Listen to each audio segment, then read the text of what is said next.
de 19-21 ejercer esta praxis filosófica. Eh, para arrancar, y como algunas palabras preliminares, dado el contexto y la coyuntura que estamos viviendo con este hecho tan reciente y tan trágico de violencia institucional, la verdad que uno siente que la praxis filosófica urge también y que el pensamiento puede ser potente y conducir ciertos caminos. En 1820 Hegel firmaba el prefacio a su obra Principio de la filosofía del derecho, y allí una frase que ha sido célebre y profundamente discutida, escribió que el búho de Minerva alza vuelo en el crepúsculo, ¿no? Profundamente debatida frase desde cosas banales, si era un búho o era una lechuza, hasta, bueno, pensar cuál es la función de la filosofía, ¿no? Allí Hegel decía que, bueno, que la filosofía siempre llega tarde, ¿no? Tiene su razón de ser, y más allá si estamos de acuerdo o no con algo de eso, es difícil a veces hacer filosofía de lo coyuntural, de lo que emerge, pero también hoy nos damos la posibilidad de hacer un poco de filosofía de trinchera y pensar lo que nos acontece y lo que nos pasa con la imagen, con el territorio, con la política y con estos 40 años de democracia. Así que invitarles a recorrer y a hacer praxis filosófica. Así que bueno, si les parece, vamos dando inicio. La idea es hacer una primera introducción y un marco introductorio para ya darle la palabra a los compañeros. Así que bueno, vamos iniciando con la presentación. Pasamos, si se puede, Lu, a la siguiente filmina. La idea es arrancar con algunas preguntas iniciales cuyas respuestas son siempre parciales, ¿no? Para presentarnos un poco y al equipo, que no sé si lo nombré, me parece que no, lo integramos Aldana, Lucía, Silvana y quien les habla, Pablo. Así que bueno, ¿desde dónde surge esta propuesta? Contarles un poco a quien no nos conocen o por primera vez se suman a esta propuesta. El Observatorio Filosófico de Imágenes Enojo surge, ¿sí?, y está radicado en la Secretaría de Extensión Universitaria y Bienestar Estudiantil, la CUE, del programa, a su vez, Filosofía y Territorio, que nuclea varias propuestas de extensión universitaria, dentro de las cuales el Observatorio Filosófico de Imágenes es uno de ellos. Con respecto al qué, bueno, un poco la propuesta tiene que ver con, en principio es una propuesta filosófica que busca convocar la mirada y esto que decía recién, el ejercicio, ¿no?, del pensamiento de aquellos y aquellas que se sienten interpelados por la vida y el poder de las imágenes y de la acción, a su vez, que ofrece en las imágenes justamente en esta coyuntura actual. El cómo tiene que ver con que es una propuesta también de CV y es el eje que va a atravesar la dinámica de hoy, que en este año se cumplen 40 años de la restitución de la democracia en nuestro país, y un poco lo que proponemos es un ejercicio de memoria crítica, ¿sí?, en el cual esta observación hacia el pasado también, que nos exija volver a sus imágenes, ¿sí?, a sus formas de representación, y incluir allí las iconocidades, ¿no? Pero sin por ello desatender el presente, justamente que nos encuentra atravesando un año electoral en una región donde la democracia se ha visto vulnerada de diversas formas a lo largo del tiempo.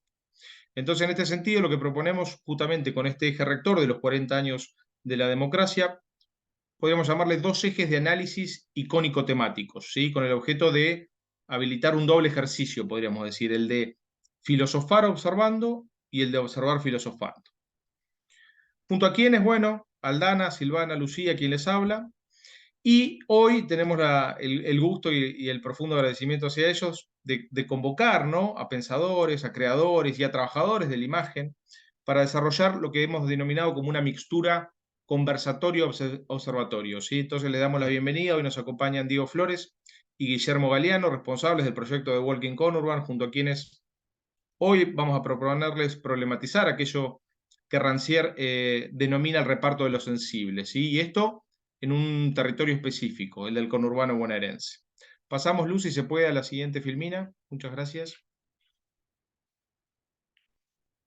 En este registro, ¿no?, y retomando este concepto del reparto de lo sensible de Rancière, indagar cómo las distribuciones de la iconicidad y de su consecuente mostración nos ofrecen para nosotros un marco conceptual propicio, ¿no?, para hacer crítica escópica acerca de nuestros ideales democráticos.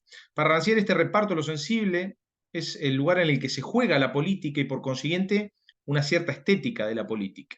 Cito: el reparto de lo sensible es un recorte de tiempos y de espacios, de lo visible y de lo invisible, de la palabra y del ruido, que define a la vez el lugar y la problemática de la política como forma de experiencia.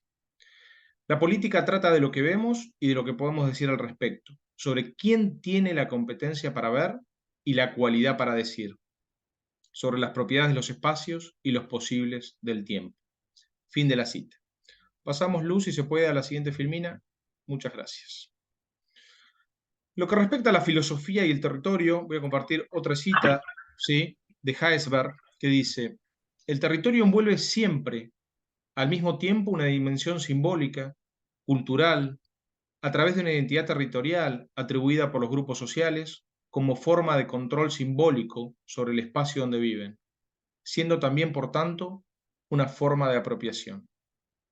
Pasamos, si se puede, a la filmina siguiente y contar un poco, bueno, cómo pensamos la filosofía en extensión. Para esto vamos a retomar a dos autores que trabajan en sinergia y tienen varias obras en conjunto, Deleuze y Guattari, quienes entienden en su obra qué es la filosofía, en la que dan una definición positiva, ¿sí?, de la filosofía. Primero, donde dicen que la filosofía es una disciplina que consiste en crear conceptos siempre nuevos, ¿sí? Y a su vez, en forma paralela, en una definición negativa, sostienen aquello que la filosofía no es. Para ellos no es contemplación, no es reflexión y no es comunicación. Y esto a pesar de que la misma disciplina, ¿no?, lo haya creído. Esto, y aparte en razón de la capacidad que tiene cualquier disciplina de engendrar y mantener sus propias ilusiones. Argumentan que no es contemplación en la medida que contemplar es de alguna manera percibir algo que ya está allí, o sea, no formaría parte de una actividad de creación conceptual. Por otro lado, no es reflexión porque, la verdad que pensándolo, nadie necesita filosofía alguna para reflexionar sobre cualquier cosa, ¿sí? Ningún artista espera a los filósofos o a las filósofas para reflexionar, por ejemplo, sobre la pintura o la música. Y no es comunicación, por último, dado que la comunicación se compone y gira en torno de opiniones, y el fin de la opinión es generar consenso y no el de crear conceptos. Pasamos a la siguiente filmina, muchas gracias. Entonces, si la filosofía no contempla, si la filosofía no reflexiona, si la filosofía no comunica, es porque la contemplación, la reflexión, la comunicación no son disciplinas para estos autores, sino máquinas, de alguna forma, que constituyen universales en todas las disciplinas. Pero uno de los principios de la filosofía consiste justamente en que los universales no explican nada, ¿no? A su vez deben ser explicados. Podríamos entonces oponer en esta propuesta de mixtura observatorio-conversatorio a la contemplación la observación, a la reflexión la praxis y a la comunicación el diálogo. Nietzsche sostiene también que nada puede conocerse mediante conceptos a menos que se los haya creado anteriormente, es decir, construido en una intuición que le sea propia, un ámbito, un plano, un suelo, un territorio, un gusto, un humor, que si bien no se confunde con ellos, alberga sus gérmenes y los personajes que los cultivan, ¿sí? De esta manera, la filosofía tiene una historia, pero también una geografía, ¿no?, un mapa y un territorio. El conurbano, como observaremos hoy, produce sus propias imágenes, además de padecer las que se le imponen, ¿sí?, crea al mismo tiempo que disputa sentidos. Podríamos decir que la exclusividad de la creación de conceptos garantiza una función para la filosofía, pero no le da una preeminencia, ¿sí? No tiene un privilegio por ello. Pues uno puede decir que existen muchas formas de pensar y de crear otros modos de ideación que no tienen por qué pasar por los conceptos. Uno podría pensar, por ejemplo, en el pensamiento científico o en el arte. Pasamos a la siguiente filmina. Muchas gracias, Lu. Si es de verdad que el saber es poder, uno podría pensar que también es verdad que no todo saber será bienvenido. Peter Sloterdijk, en su crítica a la razón cínica, dice que, y cito: dado que en ninguna parte existen verdades que puedan alcanzarse sin lucha, y dado que todo conocimiento tiene que elegir su lugar en el entramado de prepotencias y antipotencias, los medios para dar validez a los conocimientos, a las propias imágenes podríamos agregar nosotros, parecen incluso más importantes que los conocimientos mismos. Pasamos a la filmina siguiente, muchas gracias. Y ahora una serie de preguntas para marcar un poco desde dónde surge la propuesta. Uno podría preguntarse si no será en este sentido, ¿no?, que la academia actúa como una máquina legitimadora de saberes, ¿no? una suerte de territorio de validación de conocimientos. Y preguntarse, ¿es esto un problema? Bueno, no necesariamente, ¿no? Siempre y cuando no sea el costo de descuidar totalmente la función prioritaria de habilitación de un territorio para la creación de conceptos, de producción de conocimientos, de saberes, de creación de imágenes y de contraimágenes. Uno podría preguntarse, ¿qué es la extensión universitaria? ¿No? ¿Qué son la filosofía y el territorio? Si no es su mensura, ¿no? Uno podría pensar una contramáquina que asume esas operaciones geográficas, territoriales, tácticas, desde una posición marginal, pero sin embargo integrada a la academia. ¿Qué es The Walking Conurban sino la reversión, la subversión, la inversión de lo cotidiano bonaerense puesto en valor? Y este valor es estético, es ideológico, es sociológico, es político, es filosófico y es icónico, ¿sí? Como se autodefinen en alguna de las cuentas, es un paraíso post-apocalíptico, ¿no? A minutos del obelisco.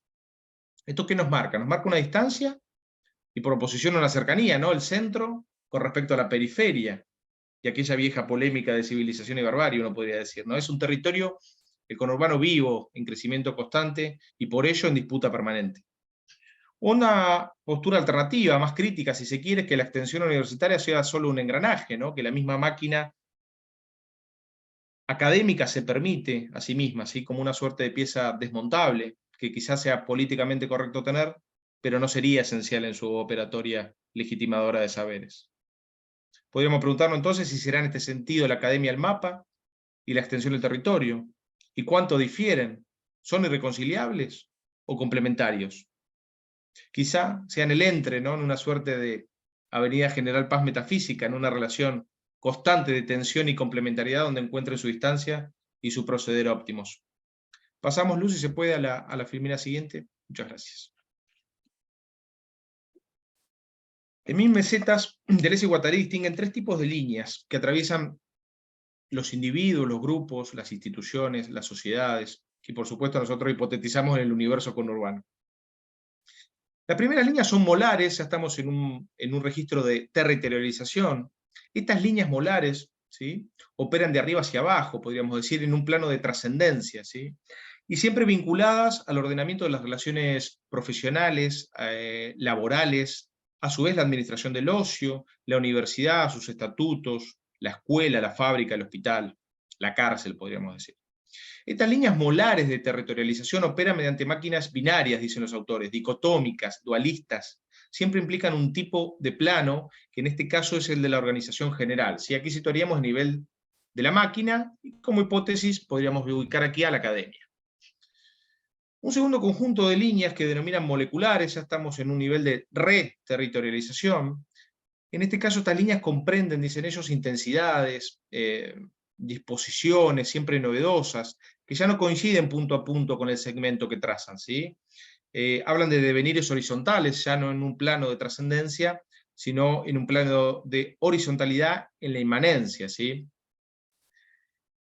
Donde ya no hay relaciones multívocas y binarias como en las líneas anteriores, y estas máquinas las denominan como mutantes, virales, transaccionales y no sobrecodificantes. Y aquí podríamos citar una contramáquina, hipotetizando aquí la extensión universitaria. Y por último, lo que denominan líneas de fuga, ¿sí?, en un plano ya de desterritorialización, ya aquí no se procede por segmentos. Estas líneas se constituyen barriendo, podríamos decir perforando, horadando materialidades, sentidos consolidados, enquistados, ¿sí? Lo interesante de estas líneas es que no se hallan, se trazan, estas líneas no preexisten, se generan. De alguna forma es imposible proyectarlas, ¿sí?, planificarlas. ¿Por qué? Porque surgen.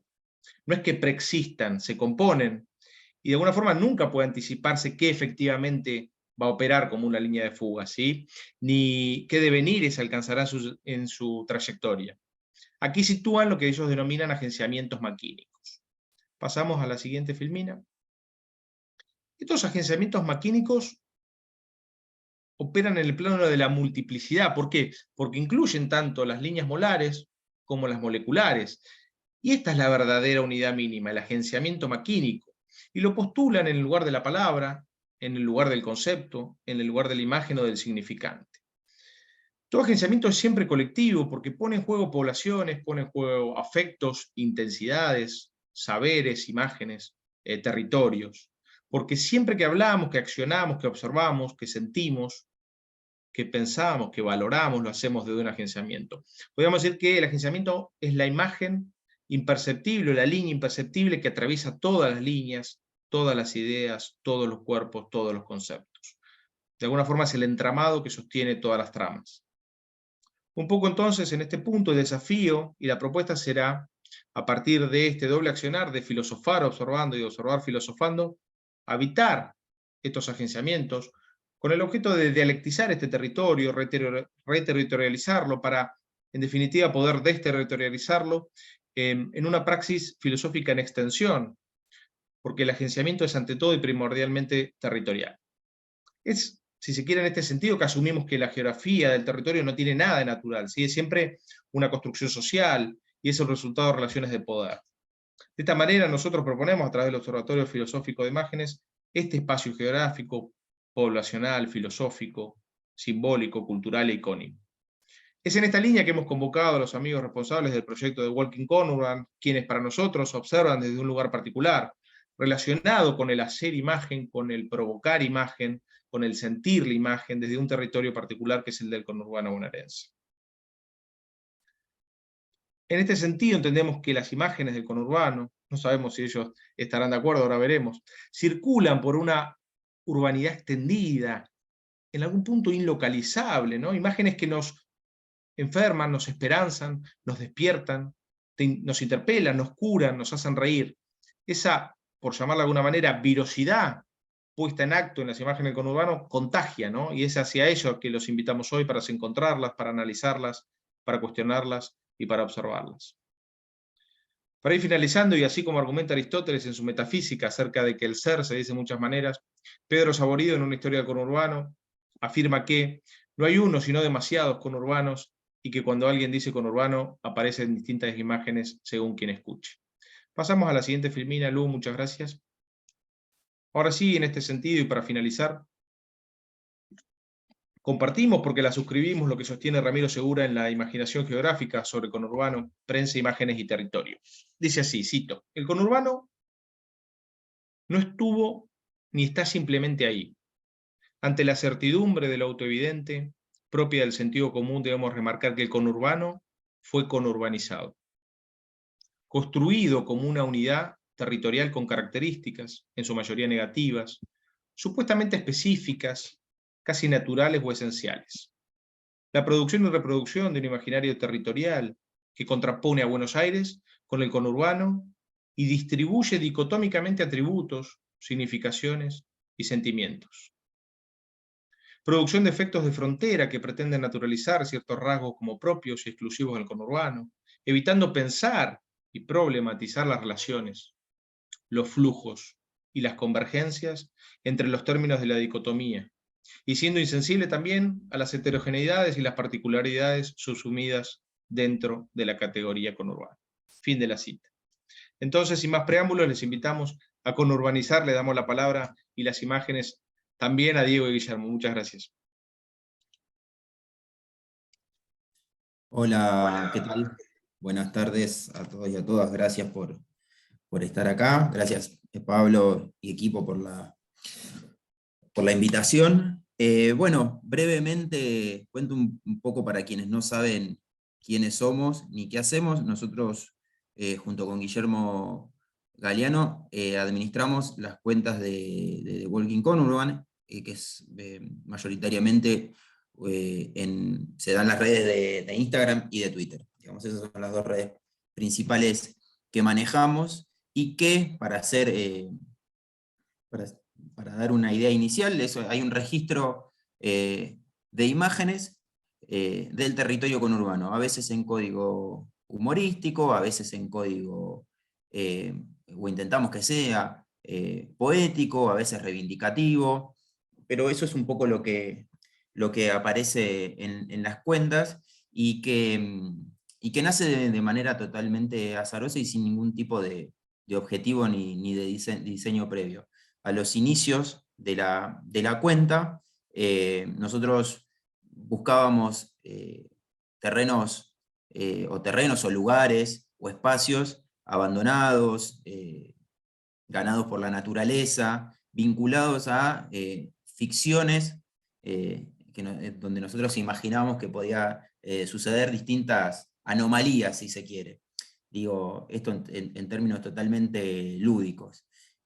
A partir de esa suerte de juego inicial, empezamos, por un lado, a acumular fotografías, que nos las pasábamos entre nosotros de manera privada, pero también nos sirvió para pensar y para entender al conurbano como una unidad, porque nuestra idea del conurbano bonaerense estaba asociada al lugar, al ámbito donde nosotros nos movíamos, nuestro ámbito cotidiano, que es el sur del conurbano bonaerense, con lo cual había una limitación muy grande de la perspectiva del territorio. Bueno, a partir de, como decía, de esta cuestión lúdica, empezamos a pensar el territorio como una unidad, y por supuesto más compleja. Posterior a ese intercambio privado entre amigos de fotos, uno de los chicos, Ariel, que ya no está en el proyecto, dijo, che, yo voy a subir esto a Instagram, pero a modo de backup, para que no se pierda, para que quede ahí un registro, y obviamente lo va a ver alguien más, pero no va a pasar de un grupo escaso de personas. Bueno, eso fue creciendo, la cuenta en términos de audiencia, si se quiere, de público, de seguidores, y eso nos obligó en un punto a repensar lo que nosotros queríamos comunicar, porque obviamente la relación cambia cuando algo circula en un grupo ínfimo a un grupo mayor. Así que a partir de ese momento empezamos a proyectar y a pensar en qué es lo que queríamos mostrar o contar sobre el conurbano, y además lo que nos motorizó y lo que nos motoriza hoy en día a llevar adelante la cuenta tiene que ver con la ignorancia, que es una pertenencia hermosa si uno la puede utilizar con la manera de querer desasnarse. Nosotros hasta el día de hoy tenemos una ignorancia bastante amplia del territorio, y preguntarnos por distintas cuestiones que atraviesan al conurbano hace que surjan nuevas ideas, nuevas lecturas, nuevos debates, nuevos encuentros como el que llevamos hoy a cabo, y además porque se hace interesante cuando hay interrelación o cruce de textos que quizás no estaban tan vinculados al territorio y que nosotros traíamos de nuestra formación. Ambos somos productos medios anómalos de FSOC, y digo anómalos porque no nos terminamos de recibir, y bueno, hicimos una carrera un poco, un poco sinuosa, pero digo, teníamos como un backup de cosas que no sabíamos dónde ponerlas, y este espacio de comunicación que se transformó de Walking Conurban nos sirvió para eso, para entrelazar esas lecturas. A partir de ese momento como de despegue, es de donde empezamos a empezar a reflexionar aún más sobre el territorio, como dije. No sé si Guille quiere sumar algo, si no ya arrancamos con la presentación más formal. No, yo creo que ahí estamos bien, está bastante bien explicado quiénes somos, qué tal, buenas noches a todos, a todas. Creo que, nada, Diego ya acaba de sintetizar un poco por dónde nace el proyecto de Walking Conurban y cómo se transforma finalmente en una especie de voluntad comunicativa, porque en definitiva eso es lo que terminamos siendo. Y bueno, ya si querés vamos a arrancar con un poco cuál es el recorrido que nosotros hacemos en esto, que en general en las charlas con Pedro denominamos el bloque flaxo, que va a ser un bloque flaxo casi in eternum, porque va a durar el resto de la conversación. Así que, nada, empecemos. Sí, una cosa más para aclarar, digo, porque es importante. La mayoría de las fotografías hasta el 2019 eran nuestras. Digo, nosotros éramos quienes las sacábamos, las subíamos, y las fotos de seguidores y seguidoras que nos enviaban, que nosotros llamamos colaboraciones, las subíamos los fines de semana. Bueno, esa lógica cambió a partir de la ASPO, y a nosotros nos sumó un montón en términos de registro de territorio, porque nosotros registrábamos la zona sur del conurbano bonaerense y hacíamos salidas específicas y esporádicas a determinados lugares. Bueno, eso se modificó y eso nos dio un registro riquísimo y generó, y digo, a veces lo hablamos con Guille porque hay un temor de que se pierda, porque hay una galería de imágenes del conurbano bonaerense, que son más de 5.000, que más allá de la cuenta, estaría bueno que no se pierdan porque es un registro bastante importante. Pero quiero decir, la cuenta, a partir del 2019, se volvió casi enteramente colaborativa. Digo, es una cuenta donde los seguidores y seguidoras hacen un aporte esencial del registro fotográfico. Y además de esto da una idea de, como de comunidad virtual, si se quiere, un poco más simétrica que la de nosotros subir y la gente, nada, interactuar. Como decía, nuestra ignorancia sobre el territorio hizo que empecemos a preguntarnos sobre cómo se constituye el conurbano bonaerense, cuáles son las variables que le dan la fisionomía, la urbanística que tiene hoy, cuáles son los procesos políticos, sociales y culturales que lo atraviesan, y a partir de eso nos encontramos con, para nosotros, varias sorpresas que un poco lo que hacen, y un poco nuestro sentido también de llevar adelante la cuenta, es desmitificar esa mitología injusta, si se quiere, que se construyó sobre el conurbano bonaerense, asociado solamente a actividades ilícitas, a la delincuencia, al narcotráfico. Entonces, con Guille empezaron a surgir, a hacernos preguntas simples como, che, ¿por qué hay tanta gente viviendo en un lugar tan feo? ¿Por qué mucha gente elige venir al conurbano bonaerense a vivir? ¿Qué es lo que pasa? Bueno, a partir de esas preguntas de palabra, empezamos a recorrer un camino que tiene que ver con una historia de cómo se formó el conurbano. Le voy a pedir a Luz si puede pasar a la siguiente, a la siguiente y a la siguiente. Ahí está. Bueno, eso que vemos ahí es una de las versiones de lo que se entiende como el conurbano bonaerense. Hay versiones extendidas y versiones acotadas del conurbano. Nosotros solemos ser políticamente expansionistas, con lo cual sumamos a La Plata, básicamente porque hay una ley que dice que La Plata forma parte del conurbano bonaerense. Sí hay una discusión urbanística, porque lo que se define como conurbano bonaerense, que es un término conurbation que viene de un irlandés, si no me equivoco, de un paisajista, un urbanista irlandés, es lo que da la continuidad entre la capital, la cabeza, y bueno, en ese momento los pueblos, las ciudades que se comunican con ese centro. Lo que se define como mancha urbana, si se quiere. Acá está en verde. La mancha urbana es, en nuestro caso, algo que empieza a expandirse. Por eso nosotros decimos que el conurbano es como un universo que se va extendiendo, porque su límite no está fijado hacia afuera, si se quiere, ¿no? Entonces ahí lo que vemos es parte del conurbano con sus 3 cordones, pronto serán 4, y sus límites. ¿Qué es lo que define la mancha urbana? Bueno, el cemento, digamos, hasta dónde llega el cemento, la expansión de ese cemento, y dónde encuentra áreas casi en su totalidad rurales, porque también vale decir que el conurbano tiene zonas prerurales.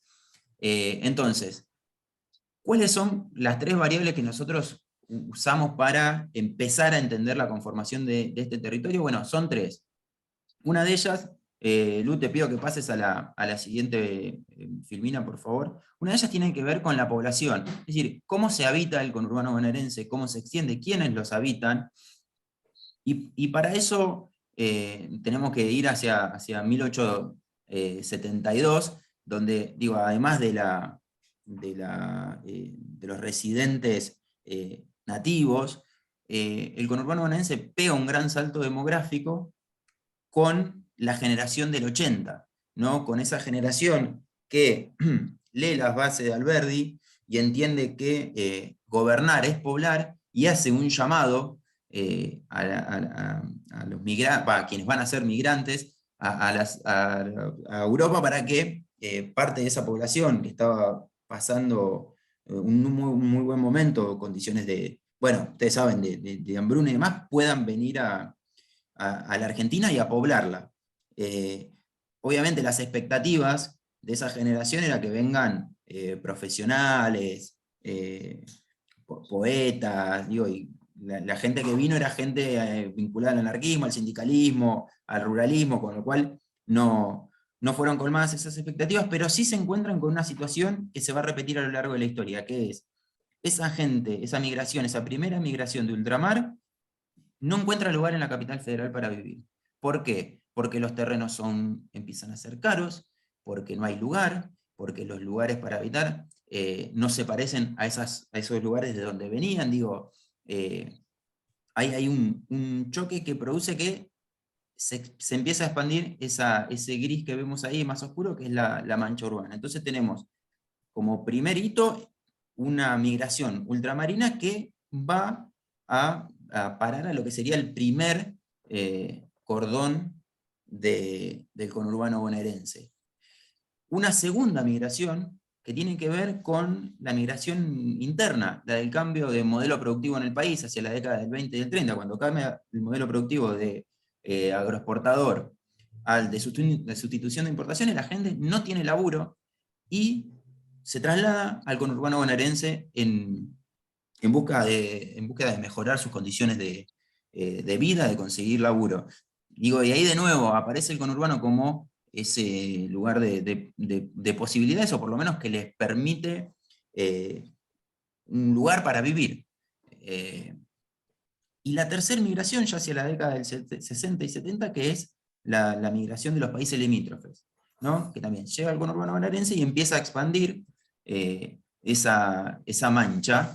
Y digamos, entonces ahí ya tenemos como una primera idea que es, bueno, al conurbano bonaerense lo pueblan las tres migraciones más grandes del país. Es a donde van a vivir, donde vas a buscar vivir la mayor cantidad de gente, esos migrantes que conforman esas corrientes migratorias. Entonces, por un lado tenemos población, por otro lado vamos a tener el desarrollo del ferrocarril. Sin ferrocarril no hay conurbano, son los vasos comunicantes entre las localidades. Muchas localidades del conurbano bonaerense se fundan el día que llega el tren, ¿no? Es como el que le da el bautismo al lugar. El tren, vale aclarar, el primer tramo va hacia lo que hoy es el conurbano norte, zona norte. ¿Por qué? Porque es donde la gente va a hacer el weekend inglés, porque el tren hasta la década del 40 era privativo en términos de boleto, digo, no cualquiera se podía tomar un tren. Bueno, ese es el primer tramo de tren que va hacia zona norte. Pero luego, bueno, el desarrollo del ferrocarril va a permitir esto que decimos, la conexión, yo diría, no entre el conurbano, sino con el conurbano con la capital federal, ¿no? Digo, porque ese es uno de los grandes problemas que sigue teniendo hasta hoy el día el conurbano, que es el centralismo hacia la capital federal y dificultad de conectar el conurbano entre sí. Entonces tenemos población, desarrollo del ferrocarril, y por último, hay un tercer eje que tiene que ver cuando hacia 1887-88 la capital federal se cierra, pone sus límites y dice, yo llego hasta acá, ¿no? Que cuando incorpora San José de Flores y Belgrano, dice, bueno, esto va a ser la capital federal, esto va a ser lo administrado, esto va a ser parte de la civilización, y lo que quede por fuera va a tener una administración más laxa, si es que la tiene. Y el límite geográfico y simbólico de ese trazado es la General Paz. La General Paz es el límite entre Capital Federal y el conurbano bonaerense. Uno de los ejercicios que hacemos con Guille siempre es, bueno, ¿dónde empieza y dónde termina el conurbano bonaerense? ¿En la General Paz empieza o en la General Paz termina? Muchas veces, como dice Saussure, el punto de vista crea el objeto. Hay que ver desde dónde queremos mirar al conurbano bonaerense. Y uno de los proyectos, te voy a pedir, Lucy, si puedes pasar a la siguiente filmina, digo, para que entendamos que Cava tuvo una sensación de asedio permanente hacia el afuera, digo, si no era el conurbano, era el gaucho, si no, digo, siempre se vio en una posición de asediado. En algún momento se pensó en trazar un canal que separe a la capital federal de lo que sería luego el conurbano bonaerense.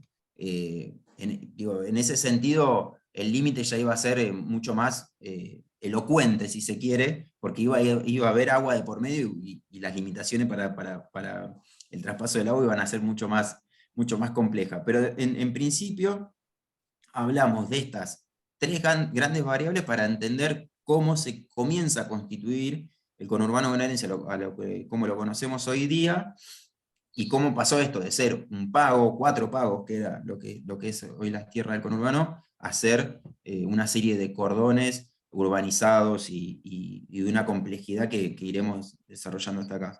Guille, no sé si querés retomarla. Sí, bueno, esto que está diciendo Diego, digamos, en cierta forma, viene a contradecir un poco esa idea de que el conurbano es una obra autopoética, que se constituye y se conurbaniza a sí mismo, sino que es el resultado de una serie de políticas públicas, o de proyectos que funcionaron o dejaron de funcionar a lo largo del tiempo, en términos productivos, en términos poblacionales, y también habla del imaginario sobre cuáles son los problemas y cuáles son las soluciones sobre el conurbano. Es decir, en la década de 1880, o la generación del 80, suponía que el principal problema de la Argentina era su extensión, y cuando confrontamos qué es lo que opina el mismo segmento sociocultural 150 años después, piensa que el problema del país es la conurbanización, ¿no? Como si la conurbanización o el conurbano surgiera de sí mismo por voluntad propia. Entonces, lo que vamos a ver, Lu, por favor, la próxima filmina, es cómo se va a manifestar poblacionalmente esto que venía diciendo Diego. En, en la línea, en el gráfico azul, vemos cómo crece la población de la ciudad de Buenos Aires hasta 1947, y a partir de ese momento empieza una leve tendencia negativa hasta el día de hoy, mientras que la población del conurbano bonaerense crece exponencialmente. Y ese crecimiento exponencial está vinculado a lo que decía Diego de las migraciones, y también está vinculado a políticas públicas que se tomaron, a políticas demográficas que se tomaron, muchas veces desde el propio centro de la ciudad de Buenos Aires. Y justamente una persona que va a entender al conurbano, la primera persona, diría, en entender al área metropolitana como solución a los problemas, no va a ser alguien ni del conurbano ni de la ciudad de Buenos Aires, sino que va a ser quien en algún momento fue el gobernador de la provincia de Tucumán, Lázaro Barbieri, que luego del cierre de los ingenios azucareros, va a decir, ya depuesto por la revolución autodenominada Revolución Argentina, que Tucumán habría que partirla en dos, y una parte se la tendrían que hacer cargo las provincias de Salta y de Jujuy, las grandes ganadoras del cambio de modelo azucarero, y el resto tendría que hacerse cargo Buenos Aires, que ya está acostumbrada a importar escombros. Esa idea de el despojo de la población de las provincias hacia el área metropolitana también tiene bastante que ver con cuál es la lógica en la cual nosotros, los argentinos, entendemos el federalismo, ¿no? Y en este sentido, cuando uno piensa en, bueno, cuáles son las condiciones que hacen para que alguien migre de un lugar a otro, debe pensar en las condiciones territoriales socioeconómicas que existieron en las provincias argentinas a lo largo del siglo XX. Y en ese sentido, me parece importante nombrar cuál va a ser la incidencia de la alternancia democrática y militar a lo largo del siglo XX. Porque si bien tenemos un problema bastante grande al entender el federalismo como aquello que no, es un derecho adquirido, pero al mismo tiempo para las responsabilidades somos bastante unitarios, la interrupción de las democracias hizo que el territorio fuese, digamos, repartido entre las Fuerzas Armadas, lo que rompe también un poco la noción de federalismo en la Argentina. Entonces, es muy difícil empezar a trazar una línea, por lo menos estable, entre dónde se originan las culpas o las responsabilidades de ese aumento tan importante de gente en el área urbana o en el área metropolitana del Río de la Plata.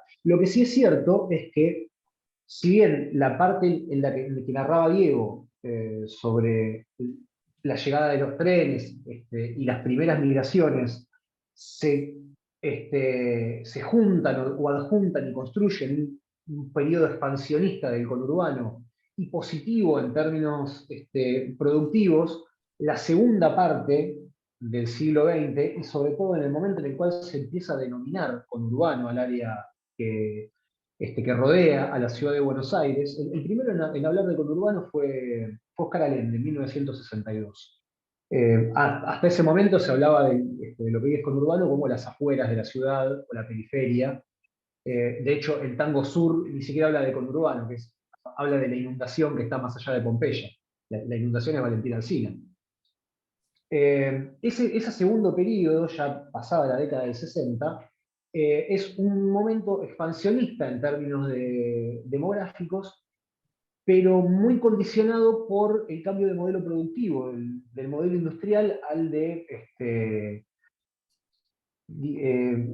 rentístico financiero, como denominaría Rapoport. Eso constituye un gran problema también para analizar cuál es la realidad del conurbano hoy en día, y en buena medida vamos a empezar a hablar del conurbano tal cual lo conocemos a partir de la dictadura militar. Porque en 10 años la población de algunas ciudades del conurbano bonaerense se duplicó, mientras no se duplicaron los ingresos de esos distritos. Un caso, por ejemplo, es el de Florencio Varela, que realmente pasó de tener 90.000 habitantes en 1970 a tener casi 200.000 en 1980. Ningún territorio puede soportar el peso de ese aumento demográfico sin la transferencia de recursos, cosa que no sucedió. De hecho, los recursos de la provincia de Buenos Aires se redujeron en este periodo, pero eso de plata vamos a hablar sobre el final de la charla. En este momento solamente vamos a hablar de gente y de la distribución inequitativa. A mí me quedé pensando en la cita de Rancière que hizo Pablo al principio, porque en diálogo, creo que muy profundo con eso, John Berger dice que la, la relación de la imagen en la fotografía no es tanto con la forma o con el objeto, sino con el tiempo. Y de lo que vamos a hablar a lo largo de este rato, y que The Walking Urban tiene bastante de eso, es la expresión del tiempo. La expresión del tiempo en la ciudad. Y la expresión del tiempo se ve manifestada también en los eventos políticos que fueron sucediendo, y como decía antes, no siempre originados en el conurbano bonaerense. En la próxima placa vamos a empezar a hablar de... Ah, bueno, bueno, vamos a hablar del tiempo. Pensé que íbamos a hablar del plan urbano de la dictadura, que es justamente lo que termina de Está después. destruir al conurbano bonaerense. Ah, ¿está después? Perfecto. Te dije que estaba medio a ciegas. Perdón. Bueno, esto que vemos acá es un mapa en el que se expresan las distancias, el tiempo promedio que se tarda en viaje, en transporte público, desde el territorio hacia los lugares de trabajo. Es parte de un trabajo de Alejandro Yomal, sociólogo argentino, y vemos cómo hay cierta correspondencia entre mayores tiempos de viaje y desigualdad estructural, ¿no? Aquellas zonas que a priori visibilizamos como las que concentran mayor riqueza son las que están en un color más claro con respecto al resto del mapa. Y también habla de la propia desigualdad de la ciudad de Buenos Aires, ¿no? Porque, por ejemplo, en la Comuna 4 tiene tiempos de viaje similares a los de Berazategui, que está a 30 kilómetros del centro. Como decía, la lo interesante para pensar este tipo de desigualdades es empezar a pensarlo y en relación con la democracia, si se quiere, hay que pensar el momento más gravoso de aquello que lesionó la dignidad humana en la Argentina, que es la dictadura militar. Y su plan urbano, que es lo que ahora sí creo que viene en la siguiente filmina, explica muchísimo de cómo se llega a ese ciclo expansionista en términos de población, pero de altísima desigualdad en términos económicos. En principio, la dictadura hace tres cosas que son muy importantes en el cambio de la dinámica urbana de la ciudad de Buenos Aires. Una de ellas es el cambio de la ley de alquileres o la regularización de las locaciones urbanas, como le llamó Martínez de Oz, casi al principio de la dictadura. Lo que hizo fue descongelar el precio descongelar y desregular el precio de los alquileres. Dije desregular y casi inmediatamente me salta una especie de alerta, porque en realidad el Estado nunca desregula, el Estado terciariza funciones. Lo que hizo el Estado, en manos de Martínez de Oz, fue terciarizar las funciones de regulación de los precios de los alquileres, permitió la dolarización de los alquileres, mal que sigue existiendo hasta el día de hoy, causa de muchísimos problemas de locación urbana hoy en día en la ciudad de Buenos Aires, pero también obliga a ejecutar o permite que se ejecuten la recesión de los alquileres en la ciudad de Buenos Aires. Esto genera un gran éxodo de inquilinos, sobre todo de casas de departamentos de alquiler de pensiones, hacia el conurbano bonaerense. Esa va a ser una de los tres sucesos más importantes del cambio en el plano urbano. El siguiente va a ser, si no estoy equivocado, con la Filmina, el plan de autopistas urbanas. Exactamente. El plan de autopistas urbanas, la construcción bajo una lógica más bien funcionalista de la ciudad, de vías de comunicación rápida de un lugar al otro de la ciudad. Lo que terminó sucediendo es que la dictadura no pudo completar el plan de autopistas urbanas y empezó y quedó solamente con la 25 de mayo, la Perito Moreno, la parte de la 9 de Julio Sur. Se quiso comenzar la autopista 3, que nunca terminó de concretarse, pero el comienzo del plan de autopistas urbanas comienza por los barrios más pobres de la ciudad de Buenos Aires, por el sur. Lo que hace que se expropien una serie de propiedades, unas 60.000 propiedades se expropian para la construcción de las autopistas urbanas, lo que también genera, en principio, un gran éxodo de población de la ciudad de Buenos Aires hacia el conurbano bonaerense, porque buena parte de esos habitantes también alquilaba o vivía en viviendas precarias. Lo que sigue es el plan de erradicación de villas miseria. Acá ya directamente subieron gente a camiones volcadores y las tiraron del otro lado del riachuelo de la General Paz, particularmente en los distritos de Moreno, Morón, General Sarmiento, Florencio Varela, lo suficientemente cerca de la ciudad como para que puedan ir a trabajar, pero lo suficientemente lejos como para que no molesten. Hice más o menos, el cálculo es que en los 7 años de duración de la dictadura se expulsaron de la ciudad de Buenos Aires unas 500.000 personas. Entonces, medio millón de personas fueron expulsadas hacia el conurbano y terminaron habitando lo que luego fueron conocidos como los barrios de emergencia del conurbano. Si bien el proceso de generación de barrios precarios antecede a la dictadura, la toma de tierras tal cual la conocemos va a comenzar en 1981, en buena medida a partir de la experiencia de moradores de las villas erradicadas de la ciudad de Buenos Aires que consiguen ocupar unos terrenos en Solano, en San Francisco Solano, y ahí se crea el primer barrio popular, tal cual se los conoce hoy en día, que es el barrio de La Paz.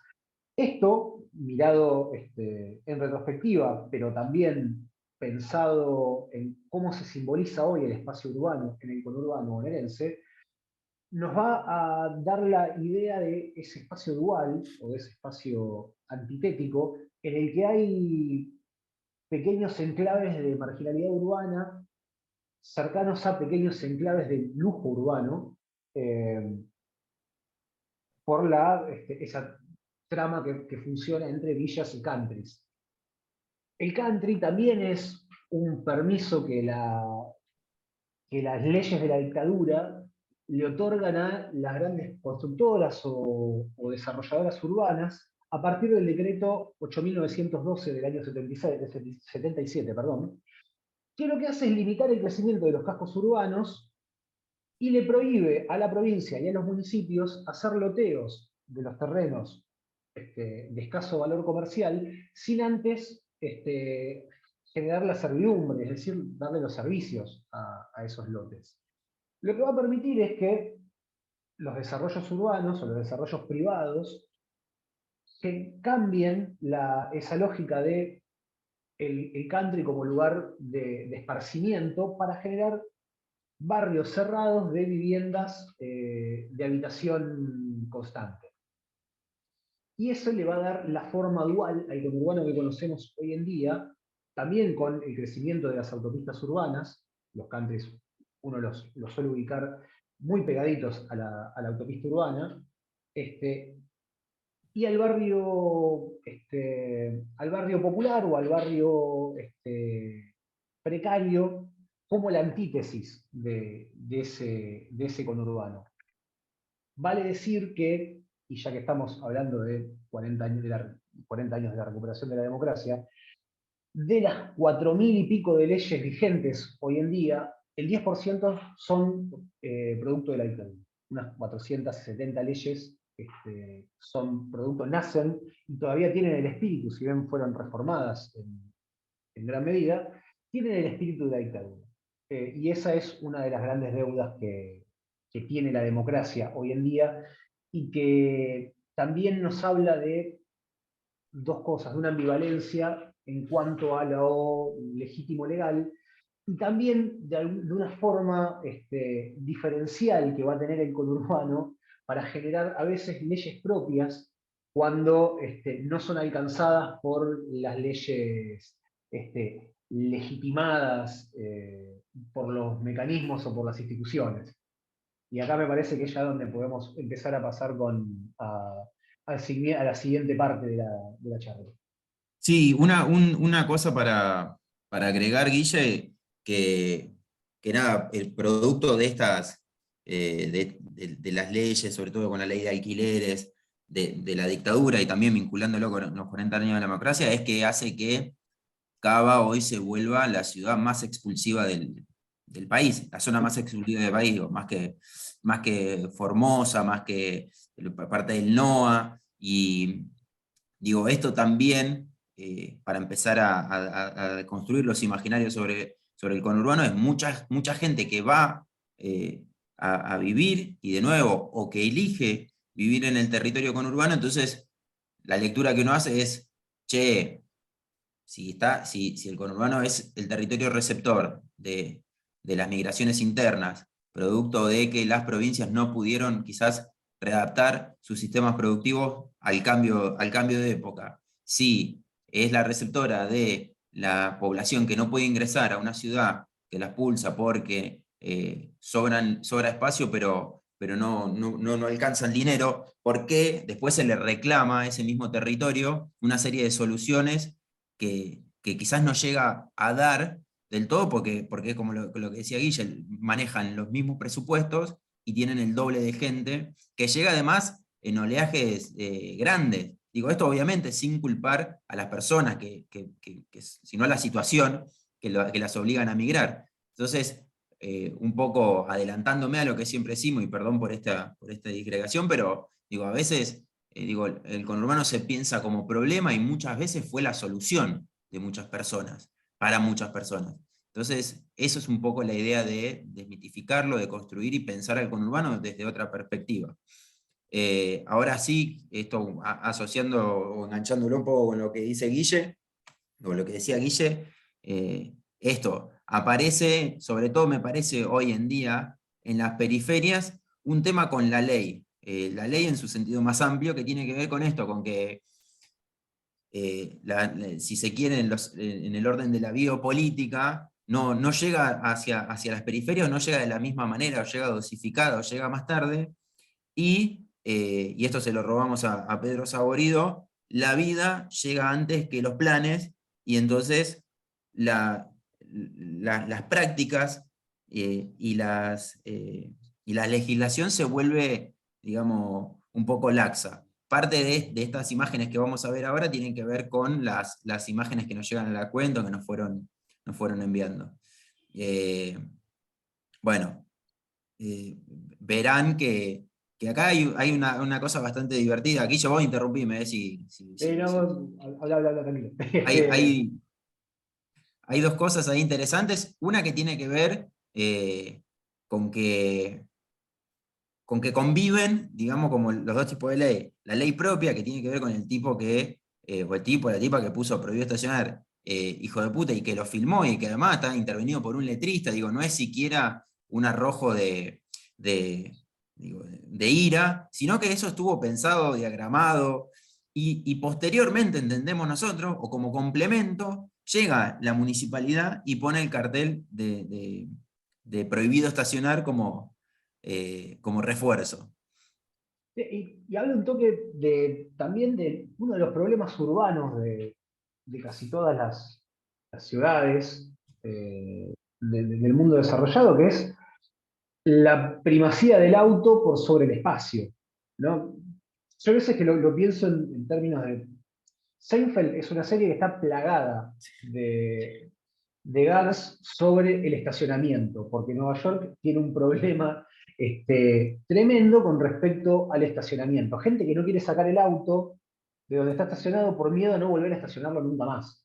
Y lo que sucede acá también está vinculado con los límites del espacio a la operatividad que le da el auto como función de cohesión de movilidad urbana.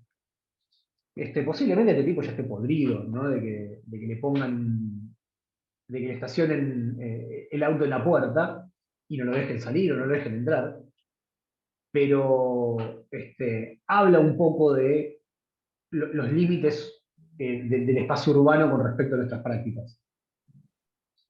Hay una siguiente imagen, Sí.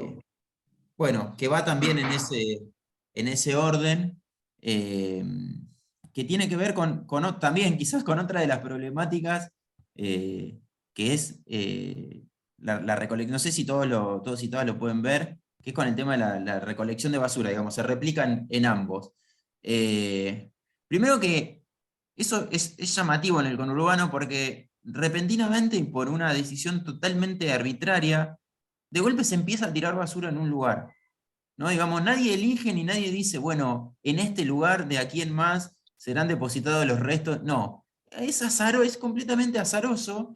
Generalmente se hace en las esquinas, ¿no? Una cuestión de que hay más lugar en las esquinas, pero acá vemos cómo aparece cierta legislación propia también, ¿no? Donde, como bien dice Guilla, hay como un proceso evaluatorio que pasa de las piñas a los La tiros. inflación. La La inflación, inflación. perdón, el inflacionario. Y además también tiene que ver con, nada, quienes habitan el conurbano bonaerense saben que una práctica también bastante asidua tiene que ver con la quema de basura, no solo con el rejunte, sino con la quema de basura, pasto, hojas. Así que, digo, más allá o como complemento quizás a lo llamativo o a lo cómico, tiene que ver con prácticas habituales que se dan en la periferia, porque esto que hablamos, el Estado o no termina de llegar o llega de manera dosificada, y la solución las encuentra la gente, la población, a través de sus propias lógicas. Es la supremacía de lo necesario por sobre lo correcto. Claro, claro. No sé qué bien, la próxima, a ver. Bien, Guille, no sé si querés introducir. Eh, bueno, una de las cuestiones más subversivas que si quiere existen en el territorio del conurbano tiene que ver con la posibilidad de expresar el deseo como no se puede hacer en territorios que están más normatizados, posiblemente porque o están más intervenidos por el orden legal que imponen los estados, o posiblemente porque hay también una necesidad de mantener cierto tipo de compostura estética frente a que hace a la necesidad de la pertenencia de las ciudades. Por ejemplo, si quisiéramos pintar con los colores de la Boca Diagonal Norte, posiblemente hubiese una reacción de la asociación civil de los amigos de la Diagonal Norte para impedirlo, porque afea, porque estéticamente es incorrecto, justamente porque no coincide con lo que se espera que sea la Diagonal Norte. Eh, Quizás lo mismo sucedería si a alguien se le ocurre pintar de gris todas las fachadas de la Boca. Aparecería la Asociación Civil Amigos de Miguel Martín para oponerse a que le pasen Tarquini a las fachadas del barrio de la Boca, porque hacen a la identidad del barrio. En el conurbano esto no sucede de la misma forma. Y por ejemplo, si alguien quiere construir una casa con forma de barco, lo puede hacer, porque posiblemente sea la casa de un ingeniero, de un arquitecto naval. Eh, o porque lo pudo hacer, porque justamente lo que aparece es la primacía del deseo por sobre lo racional, o por sobre la racionalidad del capitalismo, que es otro tipo de racionalidad. Ahí hay dos cuestiones interesantes que aparecen.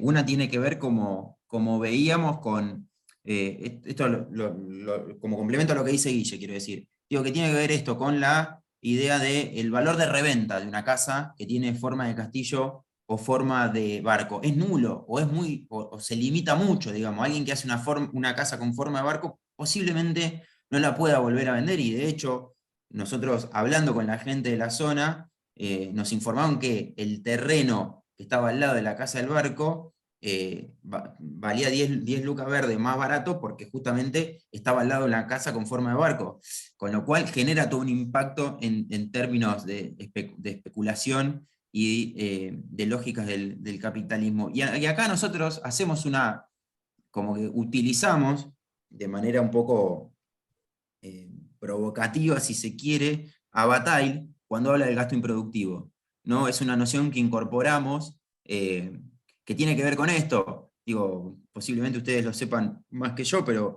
Bataille habla de que la modernidad está regida por la variable de para qué sirve, o por la variable de la funcionalidad, ¿no? Y si no se puede revender, o si no tiene un valor asociado justamente al dinero, no sirve, y ahí aparece la noción de gasto improductivo como un principio de deseo por encima de esa idea de funcionalidad. Y acá aparece ese tipo de expresión, porque nosotros también nos preguntamos, che, ¿por qué haces eso? ¿Por qué alguien hace eso?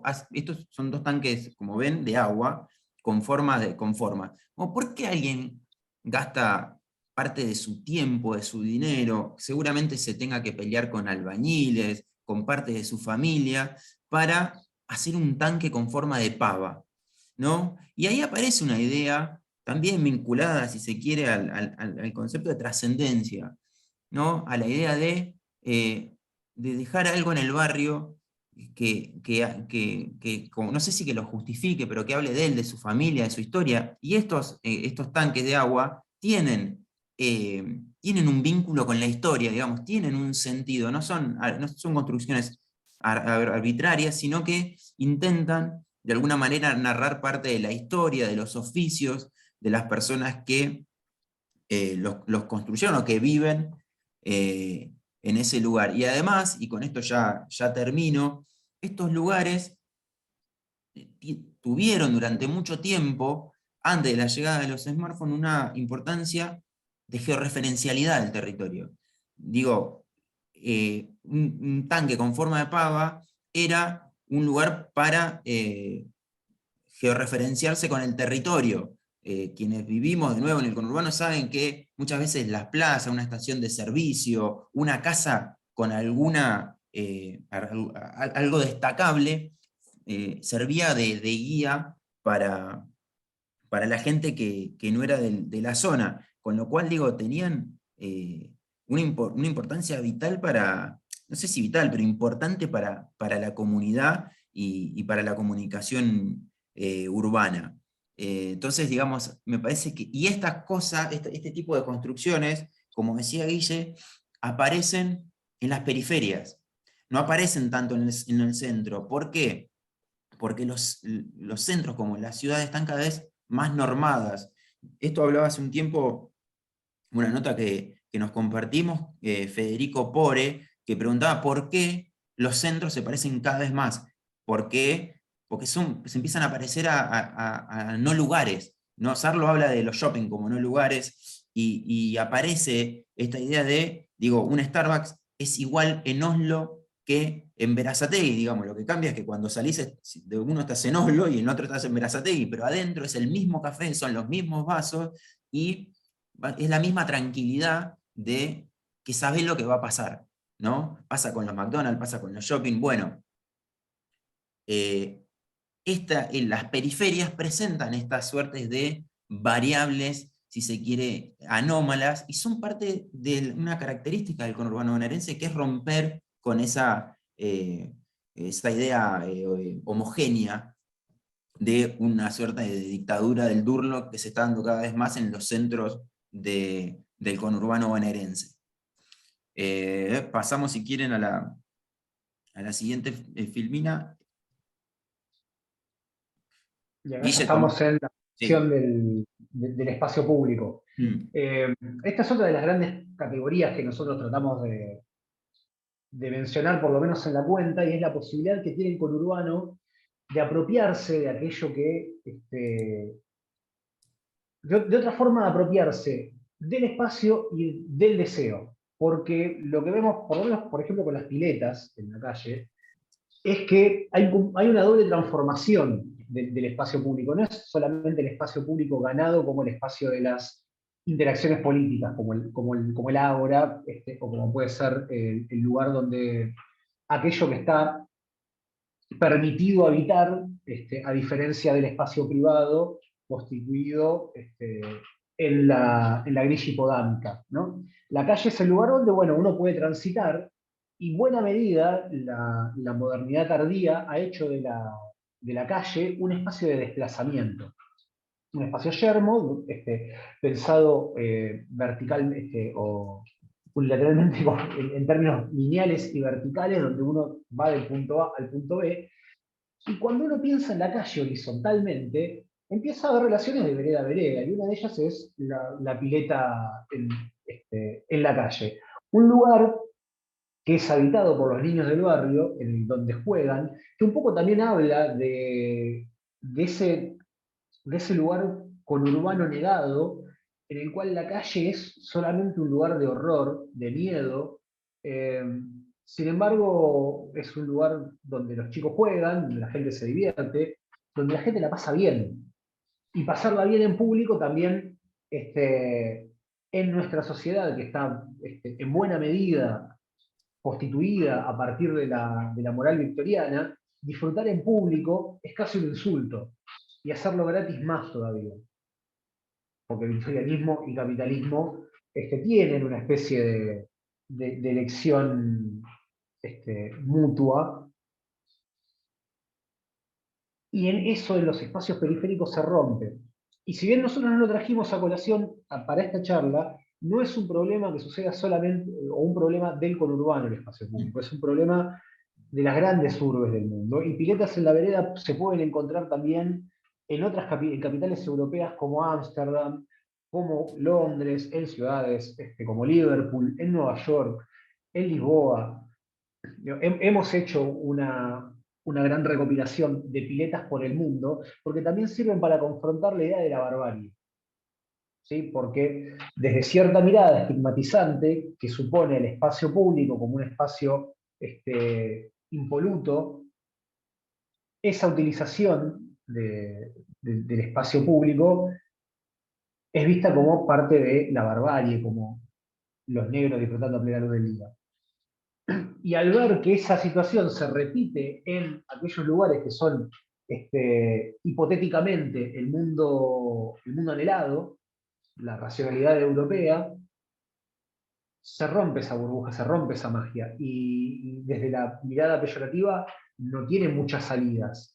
Se encuentra en una encerrona en la cual no puede resolver la herida narcisista que le provoca que una situación que bien podría generar el peronismo de las matanzas, lo genera el hipoperonismo de Ámsterdam. Sí, sí, creo que ahí teníamos alguna imagen más. Bueno, esto tiene que ver con ciertos costumbrismos y con el tema de los límites entre, de nuevo, entre dónde empieza lo público y lo privado. Y esta imagen me parece interesante por dos cuestiones. Una, porque me parece que es un vaso comunicante de nuevo con la consigna que tiene que ver con los 40 años de democracia. Digamos, la dictadura estuvo atravesada por la consigna mundialista, y si no me equivoco, sí, la primera vez que la gente sale a la calle en la dictadura tiene que ver con los festejos del Mundial. Y, y acá lo interesante, lo que nosotros veíamos con Guille, es que, claro, vos en Buenos Aires, en Cava, tenés el obelisco como epicentro de los festejos. En el conurbano bonaerense eso queda diseminado, y además esto se vuelve como un criterio que se decide en el momento, ¿no? ¿A dónde se va a festejar? Bueno, digo, hay lugares, en Berazategui no hay un lugar fijo, es la 14 es una suerte de peatonal, semi-peatonal, media larga, donde, ¿viste? No es que decir nos encontramos acá.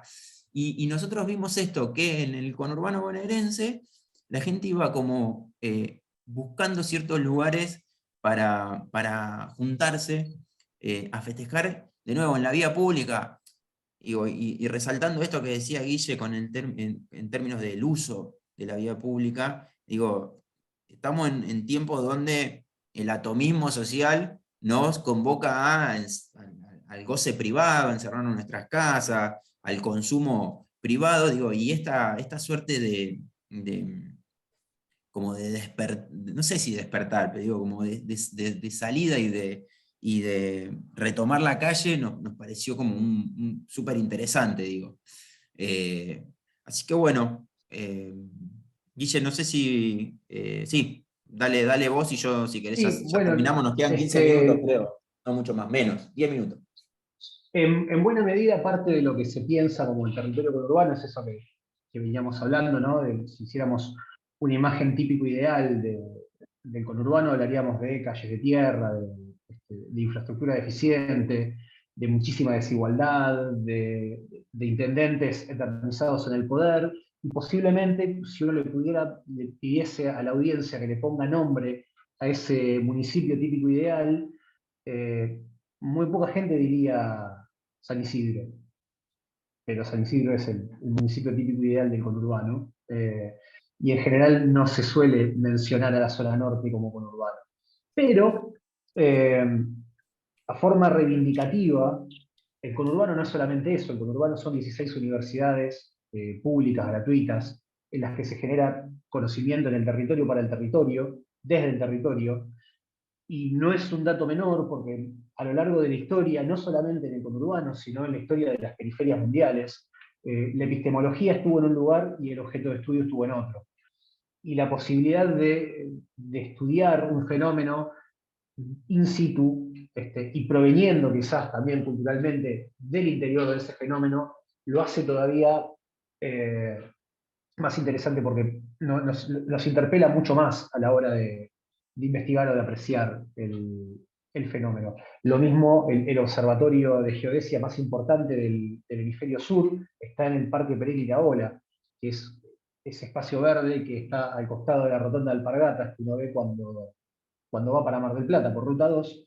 Pero bueno, dentro de ese parque se genera ciencia de primer nivel, y si alguno, todos los que estamos conectados por Zoom ahora, lo estamos haciendo porque hay un satélite que se orienta a la Tierra con información que sale de ese observatorio.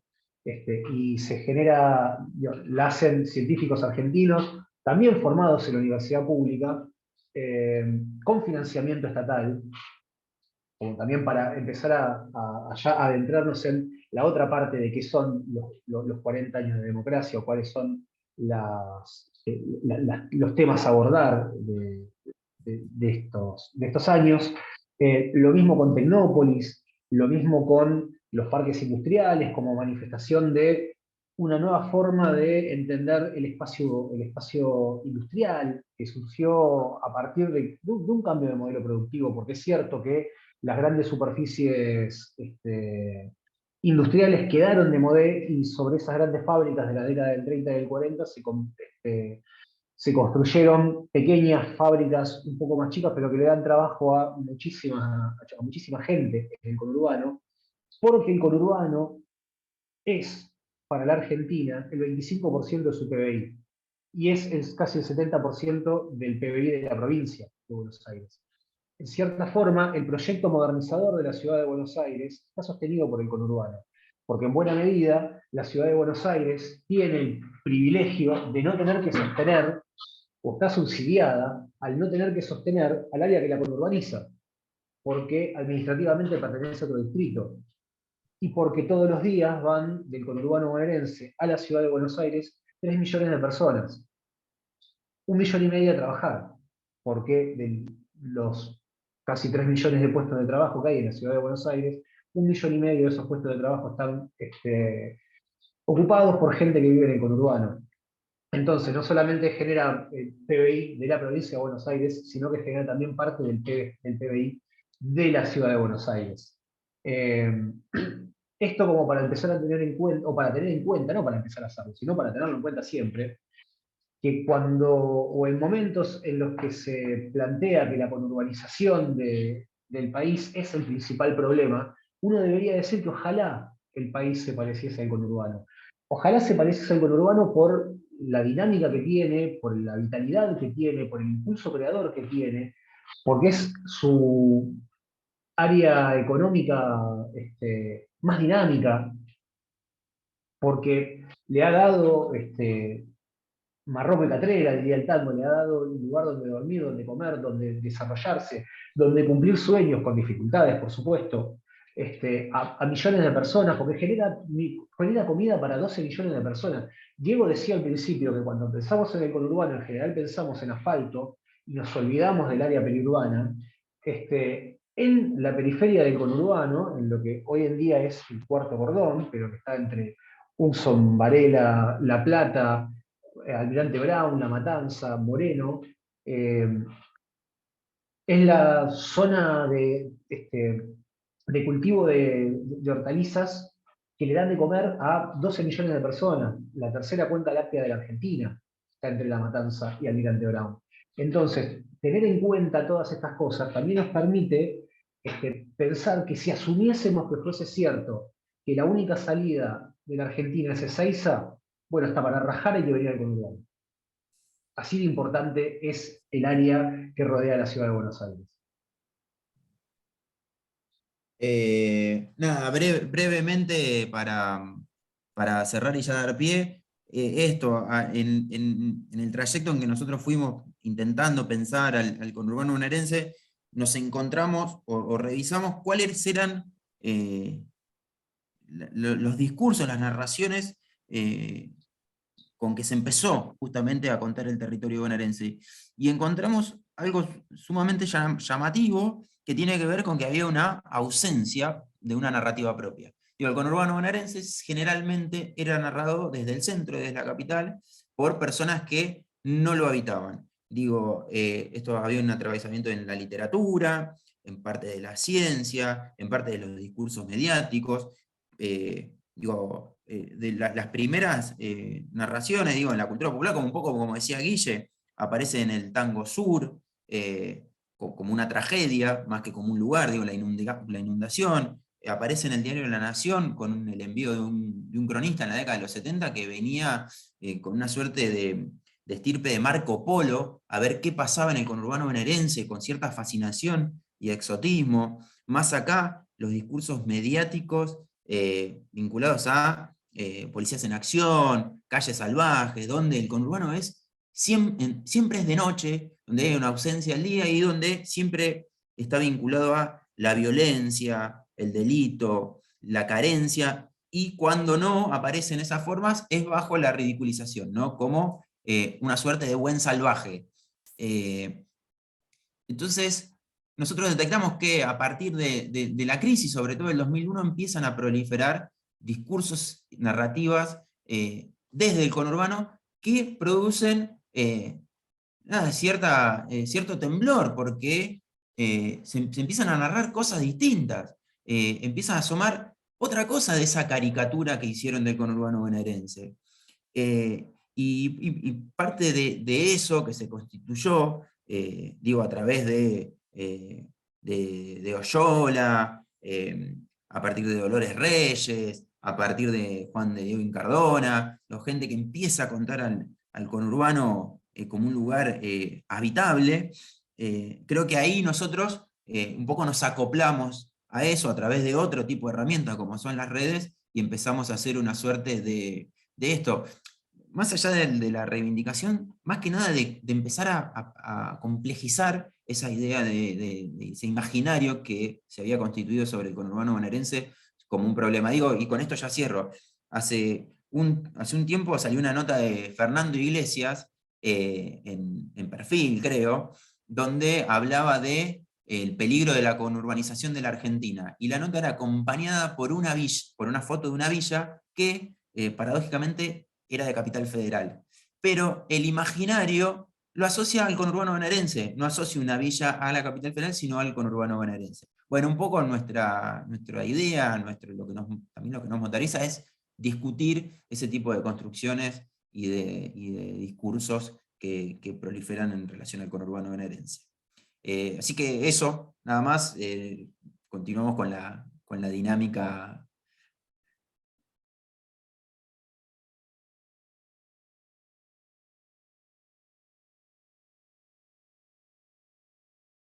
Bueno, genial, quedamos todos como sensibilizados, seguro, ¿no? Pensando un montón de cosas. Hacemos como ahora vendrían los aplausos en la presencialidad, ¿no? Y escucharíamos. Bueno, muchas gracias. Está habilitado el chat si quieren escribir, hacer algún comentario, o si tienen el micrófono si tienen problemas, digo, con el audio. Nosotros solemos armar unos murales colectivos con imágenes, veo gente que ya ha participado, entonces conoce esta dinámica. Compartimos esos murales integrados por diversas imágenes, y proponemos empezar a hablar, filosofar, a partir de lo que las imágenes nos hacen pensar. Esta vez tuvimos también todo este maravilloso recorrido y también generoso recorrido que hicieron los chicos contándonos su experiencia, y también compartiendo gran parte de la investigación que realizan. Como conurbana me encantó escucharlos, y como que me acordé del primer momento que me encontré con la cuenta, y fue como, lo que estaba viendo era fabuloso, porque tal vez no había visto esa imagen exactamente, pero eso que estaba apareciendo ahí era parte de la cotidianidad y de los caminos que nos encontramos, y que siempre parece esto que se va como expandiendo, ¿no? Así que bueno, estoy como emocionada también. Algunos de ustedes ya han recibido, entiendo, como la invitación para entrar al mural. Los que no, nos pueden pedir, solicitar, o nos dan el mail por el chat y les volvemos a enviar la solicitud, pero también lo voy a compartir por aquí para que lo puedan ir viendo. Y la idea es que conversemos, ¿no? Podemos conversar con estas imágenes, pueden también, si quieren hacer alguna pregunta, a los compañeros que les quedó ahí de la exposición libremente. Podemos elegir imágenes, podemos tomarnos un minutito, unos minutitos si quieren. Hago como una recorrida por estas imágenes y vemos qué salen, ¿sí? Estas imágenes fueron seleccionadas con esta consigna ¿no? de intentar pensar, bueno, ¿qué nos dicen estas fotografías que aparecen en The Walking Conurban sobre los 40 años de democracia? Así que si alguien quiere decir, bueno, a mí me resuena a tal cosa, adelante con la voz para participar.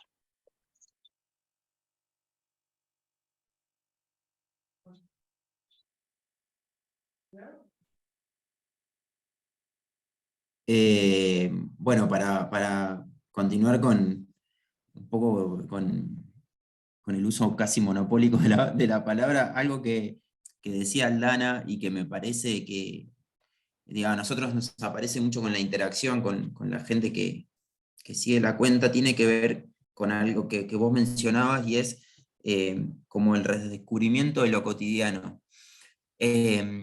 A nosotros también nos pasó, creo que Bourdieu en algún ensayo, que si no me equivoco, no sé si es que escribe con la hija o algo por ahí en el sentido social del gusto, creo, habla de que hay que la mirada también, digo, y esto parece muy, muy FSOC, es una construcción social, pero dice, estamos acostumbrados a mirar ciertas cosas y a dejar de lado otras. Digo, y en ese punto a nosotros La nos pasó. fotografía como arte medio.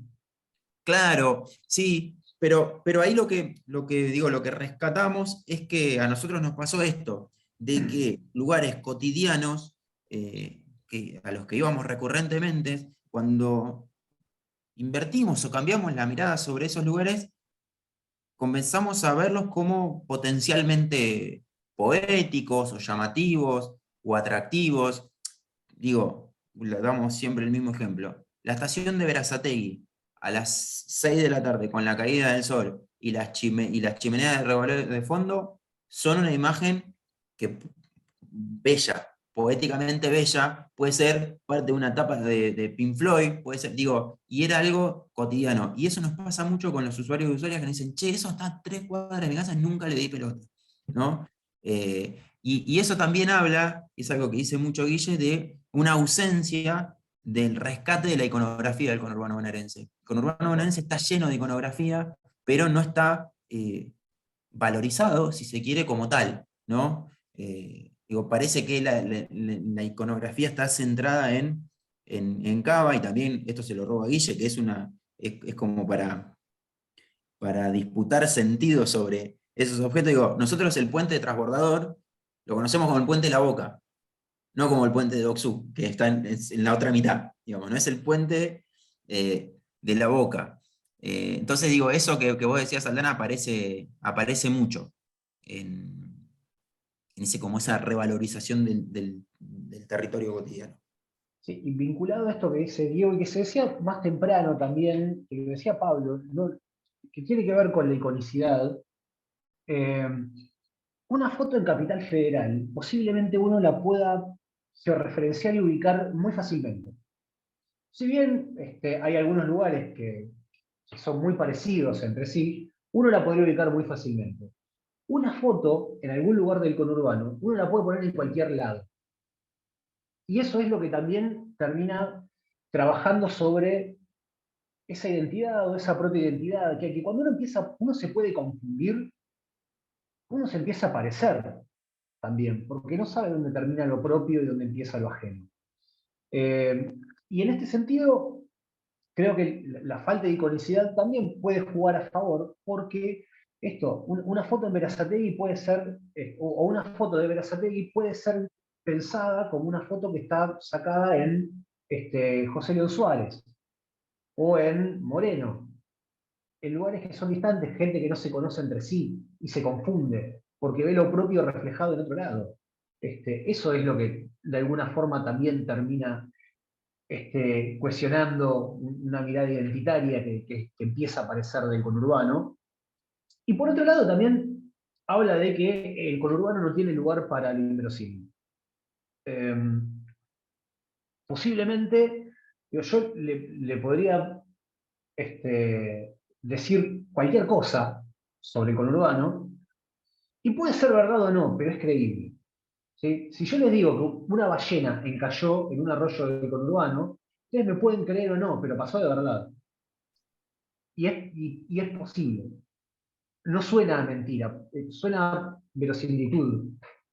Eso es lo que termina de hacer, ¿no? El mundo de Macondo, ¿no? El realismo mágico, que como categoría también a veces me hace un poco de ruido, pero no deja de ser asimilable. Sí, pensaba también en esa dinámica que se da entre quienes comentan, ¿no? Porque nunca aparece la imagen con la referencia exacta en dónde está, ¿no? Entonces aparece como todo un juego de ver si reconocen de dónde fue tomada la imagen. Hay quienes nos confundimos, pensamos que lo vimos y dicen, no, esa es la casa de tal, y empieza ahí como una búsqueda por poder anclar la fotografía al lugar real, ¿no? En que fue tomada, y eso también es maravilloso, eso que se da. O sea, Y eso cómo es algo que le robamos a Ron Frick, un cineasta norteamericano. No sé si vieron sus películas, por un lado la trilogía Patsy, o Baraka, o Samsara. Son poesías visuales, imágenes, en loop de distintos lugares del mundo, con una calidad de filmación tremenda, pero que nunca te dice dónde está. Porque a priori están en la Tierra, están en el mundo que habitamos. Bueno, las fotos del conurbano pueden ser sacadas en cualquier lugar, y es un lugar que está atravesado más o menos por los mismos conflictos, pero están en el conurbano, en el mismo conurbano que habitamos. Eso es lo que también iguala el no saber dónde es. Yo quería comentar, me pareció muy, muy rico y muy interesante cuando Diego trajo la referencia a Bataille, que casualmente fue mencionada en otro observatorio, y en las imágenes del conurbano cuánta expresión de resistencia encontramos ante la lógica hegemónica. Me pareció interesante cuando mencionaste la lógica de la no previsión en relación al valor que se invierte en una casa, en un terreno, en una casa que nunca vas a recuperar lo que invertiste, y traía a Bataille con esta lógica de la fiesta, del ritual, de lo sagrado, y me vino a la cabeza la misa ricotera, como música, ¿no? El concepto, cuánto de sagrado, de ritual y de carga en ese sentido, se puede pensar a partir de estas imágenes del conurbano como resistencia al mundo profano del trabajo, en términos batailianos, pensarlo como ese mundo sagrado de la fiesta, de la no previsión, del juego, de la revuelta y de la resistencia en las imágenes. Esto me vino compensar a pensar esas imágenes como formas de resistencia a la hegemonía. Así que me pareció, los felicito, me encantó la presentación, y realmente las imágenes que hemos estado viendo en la cuenta, más esto, un disparador tremendo para pensarnos como conurbanos los que vivimos, y para pensar el conurbano los que no habitan aquí, ¿no? Así que esto quería compartir esta reflexión con ustedes, con todos, ¿va? Bueno, muchas gracias, Silvana, por tus palabras, y también por traer la reflexión. Sabés que nosotros también lo vemos eso, esta idea de primacía, si se quiere, como del orden lúdico o celebratorio por, quizá la palabra no sea esta, pero como el especulativo o el de redistribución económica, lo vemos y lo usamos también muchas veces. Bueno, lo trajimos con el nombre de los locales.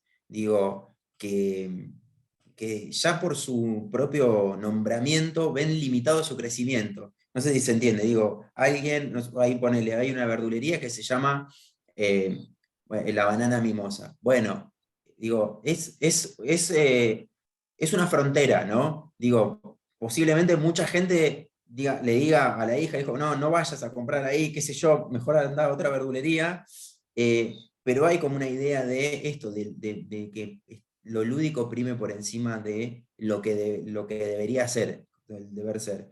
Y también esto con la idea de expansión, digamos, alguien que le pone Tutankamón a una fiambrería no tiene muchas ganas de, o no piensa en un futuro y decir, che, ¿qué pasa si crezco y me expando, mi firma se hace conocida? No, dijo, tengo una buena idea para un local y la voy a utilizar y ya está.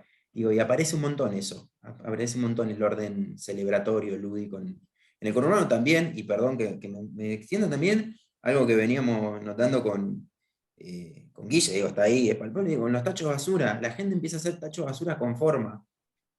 Es algo que, digo, de un tiempo a esta parte se convirtió como un lugar o un elemento de expresión, y hay un montón, y vos decís, che, ahí también hay tiempo, ingenio, rebusque. Bueno, ¿viste? Empieza a aparecer como esa idea de expresión por fuera de las instituciones normativas.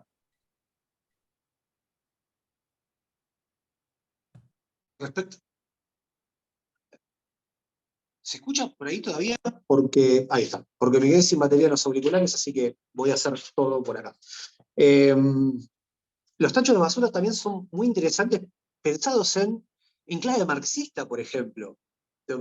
Como el joven Marx que pensaba a la basura como un trabajo negado, o la relectura que hace Walter Benjamin de eso, y cómo en el conurbano terminamos encontrando un tacho de basura con forma de Minion, o con forma de chino, y el lugar que el tacho de basura vendría a ser como el nuevo tanque de agua. Y es muy interesante eso, porque el tanque de agua era la parte de la construcción que hacía habitable la vivienda. Ahora, el tacho de basura es la que la termina de convertir a la casa en parte de la civilización, porque ahora por ahí pasa el camión de la basura y tiene un cesto para llevarse la basura. ¿Me explico? En lugares donde que se han conurbanizado recientemente en términos de la llegada de los servicios públicos, la recolección de residuos es un diferencial muy grande. Y en cierta forma lo celebratorio se expresa en el lugar de donde la basura se retira.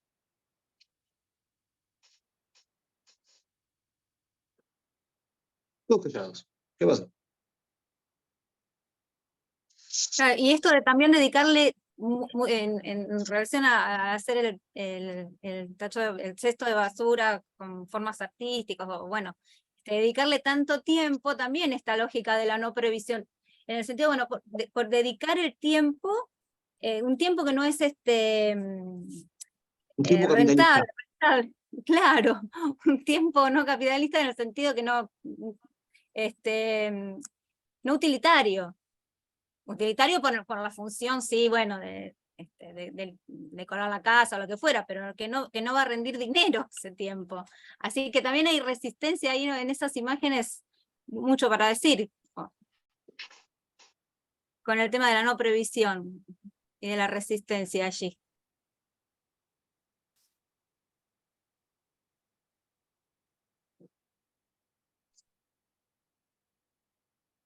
Bueno, tenemos en el chat, obviamente han dejado agradecimientos.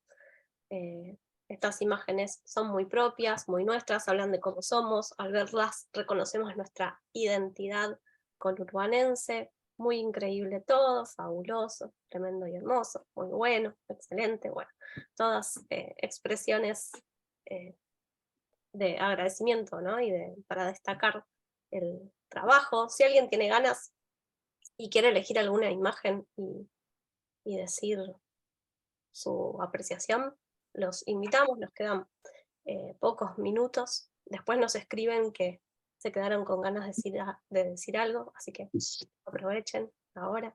Gustavo escribió, a mí cuando hablaron de Bataille sobre el gasto imprevisto que atenta contra la lógica instrumental capitalista, me vino a la mente el concepto de Flusser. Uy, sobre las imágenes improbables. Sí, ¿no? No lo había pensado. Gustavo, quedaste ahí, nos remontaste al curso. Sí, genial, ¿no? Podemos reponer un poquito brevemente. Cuando Flusser habla ya en el 83 sobre la necesidad de aprender sobre la técnica y a cómo conectarnos con los aparatos que nos permiten hacer imágenes y que nos van a permitir hacer imágenes a futuro, propone o destaca como necesario que para que este aluvión de imágenes que se va a venir a futuro con las nuevas tecnologías no nos coman y no coman nuestra creatividad o pasen a ocupar el lugar de la humanidad, ¿no? Dice, va a ser necesario que los fotógrafos aprendan a poder ir más allá con los aparatos de lo que los aparatos nos determinan y nos posibilitan, ¿no? La relación entre el fotógrafo o fotógrafa y la máquina dice, bueno, hay un límite que las posibilidades de hacer fotos de cada aparato nos ponen, ¿no? Y si nosotros nos jugamos a desafiar esas posibilidades, vamos a terminar determinados por los aparatos. Me parece que entonces, Gustavo, igual si querés, ahora expláyate, ¿no? Estoy haciendo una interpretación de cómo lo uniste, el tipo de imágenes y la mirada que proponen las fotografías y lo que nos vienen a contar, ¿no? Porque tienen una narrativa estas imágenes, estarían yendo hacia eso improbable que propone Flusser, que es necesario. Leo el...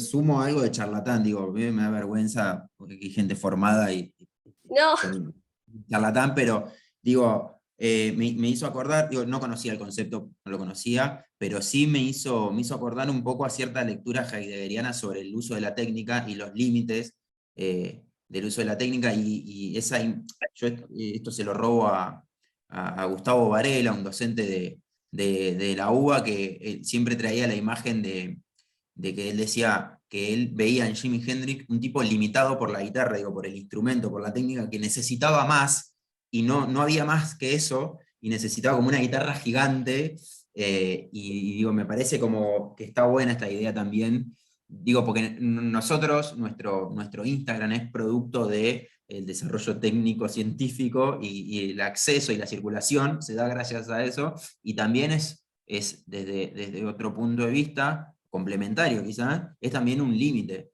¿no? Es también un límite. Al mismo tiempo, hoy estamos luchando por dilucidar qué es una imagen y qué es una inteligencia artificial, lo que hace que todavía sea más complejo. Claro. Pero también es cierto que a lo largo de la historia del arte, sobre todo a partir de la modernidad y el arte, hay una disputa entre aquellos que pretenden el desarrollo del arte de forma más tradicional, y su lucha hercúlea contra el desarrollo tecnológico. Baudelaire, por ejemplo, tipo que estaba absolutamente en contra de la fotografía, porque decía que le robaba el alma. No, decía que, nada, que el desarrollo artístico no estaba puesto en el artista, sino en la máquina. La fotografía, si se quiere, es la primera forma de arte que permite la grabación.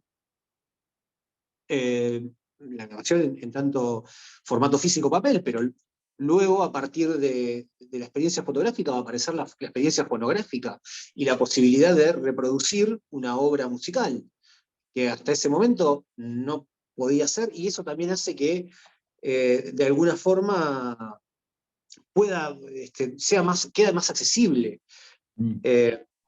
Yo soy bastante reluctante a veces a pensar que el desarrollo técnico limita la capacidad artística, porque hay mucho discurso, ¿cómo decirlo? Negativo sobre el desarrollo de la técnica y el arte. Pero bueno, sí hay que ser cuidadoso, esto es cierto. De repente, digo, hay que ver qué pasaría si le pusiéramos una inteligencia artificial a que nos haga conurbano. No sé si se parecería al conurbano que tenemos. Leo, ahí André quería hablar. Leo el chat y siguen interviniendo. Dice, terminaba Gustavo diciendo, y por lo que comentan y las imágenes que mostraban en el conurbano, lo improbable se vuelve probable con las formas de las casas y los tachos de basura. Analía agrega, me quedo con las conceptualizaciones, más allá de la geolocalización del conurbano, dado que soy de otra provincia, mucho más chica en densidad poblacional, pero que por supuesto fue generando su conurbano. Pero la particularidad es que la provincia completa fue el conurbano de la Argentina en su momento. Se le dice el fin del mundo, así que me quedan varias ideas. Lorena pone tecnófobo. Bueno, si es por Flusser, yo creo que en realidad lo que está diciendo es, hay varios caminos, ¿no? Uno es el que quedemos atrapados en la técnica y en los aparatos. Tenemos la posibilidad de no hacerlo, pero tenemos que pensar cómo. ¿No? Y estábamos escribía en 1983, y hoy no sé si estamos muy preparados para no caer ante la inteligencia artificial, ¿no? Pensar que no. Bueno, últimos minutos. Si alguien quiere hacer un comentario más, vamos cerrando. Si me lo permiten, a mí no sé si se me escucha.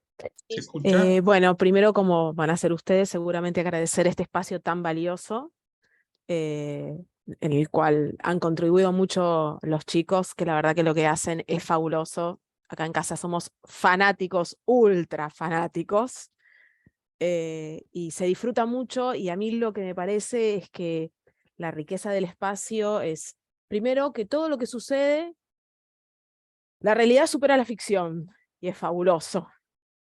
Y es fabuloso que eso pase porque es un espacio donde participa toda la gente, donde toda la gente tiene protagonismo, y eso es lo que es rico de todo esto. Y me parece que por otro lado, lo que ustedes dicen en cuanto a la inteligencia artificial, el arte, etcétera, yo como apasionada profunda del arte, me parece que en algún momento vamos a ser colonizados por la inteligencia artificial, y en buena hora que así suceda, porque vamos a aprender qué es eso y qué nos va a permitir o alcanzar o superar, o qué limitación nos va a imponer como herramienta. Es fabuloso, es todo conocimiento, es todo riqueza, y me parece que eso es fantástico, y que ojalá que ustedes hagan ese piloto, esa prueba de ver qué haría la inteligencia artificial con ese perfil. Estaría fabuloso, me parece, y ver qué riqueza produce. Porque, bueno, como todo, al principio genera cierta reticencia, cierto temor, los cambios, las cosas que no son desconocidas, pero bueno, bienvenido sea, porque de ahí aprendemos también. Me parece que, igual que de este espacio, ¿no? Así que me parece interesantísimo. Muchísimas gracias. Muchísimas gracias a la gente de la Facu, de la cual voy a ser parte dentro de poco tiempo. Una alegría enorme. Para hacer la licenciatura de las artes, así que con algunos de ustedes tendré posibilidad de cruzarme. El espacio que se generó el año pasado y este año para compartir los sábados a la mañana, para mí están dedicados a ustedes, así que espero que nos volvamos a encontrar, y al conversatorio, bueno, fabuloso. Muchísimas gracias.